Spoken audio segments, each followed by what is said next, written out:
हमारे खाने का पचना और पचे हुए खाने से पोषक तत्वों को किडनी द्वारा फिल्टर करके पूरे शरीर में भेजना तथा वेस्ट पदार्थ को शरीर से बाहर निकालना, ये हमारे शरीर का बेसिक सा प्रोसेस होता है। पर सोचने वाली बात यह है कि खाना हर रोज़ खाने के बावजूद कुछ लोगों को 3-3, 4-4 दिनों तक पेट साफ नहीं होता, जिससे यह एक बात तो साफ है कि गलती कहीं ना कहीं तो ज़रूर हो रही है। इसलिए आज की इस वीडियो में मैं आप लोगों को खाने पीने का ऐसा तरीका बताने जा रहा हूँ जिससे कि कब्ज की समस्या को दूर किया जा सकता है। साथ ही सुबह अच्छी तरह से पेट साफ होगा, बाल जड़ से मजबूत होगा, शरीर और पेट की गर्मी दूर होगी, इम्यूनिटी पावर बढ़ेगी, चेहरे पर ग्लो आएगी, दिमागी ताकत बढ़ेगी, इसके साथ साथ शरीर में फुर्ती आएगी। दोस्त, इसके लिए आपको बहुत ज़्यादा कुछ करने की ज़रूरत नहीं है। बस खान पान और लाइफस्टाइल में की जाने वाली 6 आदतों में थोड़ा सा बदलाव करना है, जिसके बाद सुबह पेट तो अच्छे से साफ होगा ही, साथ ही आपके ओवरऑल हेल्थ में जो सुधार आएगा उसे देखकर आप खुद भी हैरान रह जाएंगे। तो चलिए शुरू करते हैं।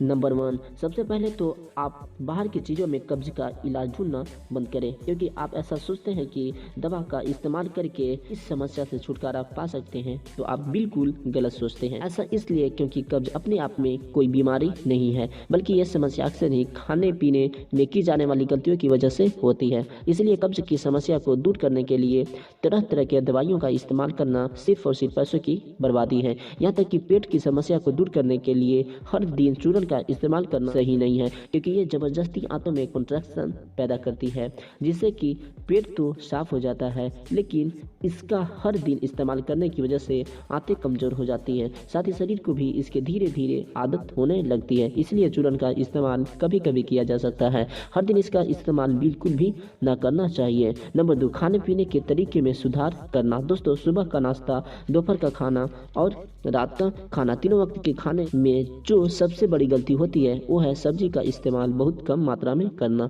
या बिल्कुल भी नहीं करना। खासकर जो भी नॉन वेजिटेरियन होते हैं सब्जी का खाना बिल्कुल भी सही नहीं समझते। यहाँ तक कि वेजिटेरियन भी कम जानकारी होने की वजह से रोटी और चावल के साथ बहुत कम मात्रा में सब्जी का इस्तेमाल करते हैं, जो कि कब्ज की समस्या का सबसे बड़ा कारण बनती है। तो सवाल ये उठता है कि सब्जी के न खाने से कब्ज की समस्या का क्या कनेक्शन है, क्योंकि खाना तो हर रोज हम प्लेट भर कर खा ही रहे हैं, तो फिर आखिर वो कहाँ जा रहा है। दोस्तों, शायद आप लोगों को ये बात तो पता ही होगा कि जो कुछ भी हम खाते हैं वो पेट में पचने के बाद उस खाने का कुछ हिस्सा खून के जरिए हमारे शरीर के अलग अलग हिस्से में इस्तेमाल कर लिए जाते हैं, और जो शरीर के इस्तेमाल के रूप में नहीं रहता वो बड़ी आंत में वेस्ट के रूप में जमा होने लगता है, जो कि बाद में मल के रूप में शरीर से बाहर निकल जाता है। लेकिन यहीं पे हमें ध्यान देने की जरूरत है, क्योंकि सफ़ेद चावल, मैदे से बनी चीज़ें और सभी तरह के नॉनवेज जैसे गोश्त, मछली और अंडे जैसे चीज़ों में फाइबर की मात्रा बिल्कुल नहीं होती, या यूँ कह ली फाइबर की मात्रा 0 होती है, जिससे ये पचने के बाद ज़्यादातर हमारे शरीर में ही इस्तेमाल हो जाती है, जिससे कि बड़ी आंत में वेस्ट पदार्थ कम मात्रा में जमा होती है, जो कि रुक जाती है और आसानी से बाहर नहीं निकल पाती, जिसकी वजह से कब्ज की समस्या पैदा होने लगती है। इससे एक बात तो साफ है कि ठीक से पेट साफ होने के लिए बड़ी आंत में ज़्यादा वेस्ट पदार्थ का जमा होना बहुत ज़रूरी है।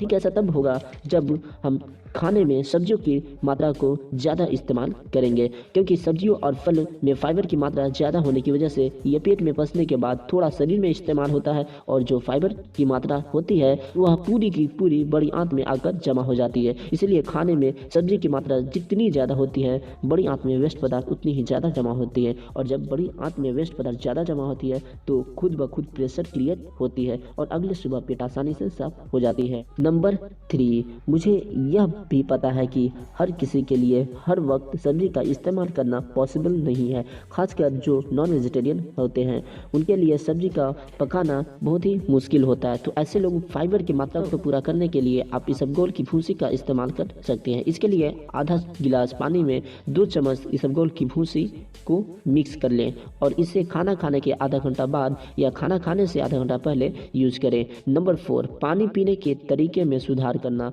पाचन क्रिया में पानी एक बहुत अहम रोल प्ले करती है, इसीलिए पानी पीने के बारे में आपको हमेशा 3 बातों का ख्याल रखना जरूरी है। पहला तो ये कि सुबह खाली पेट में 1 गिलास गुनगुने पानी का सेवन करें। दूसरा ये कि खाना खाने के तुरंत बाद पानी ना पिएं।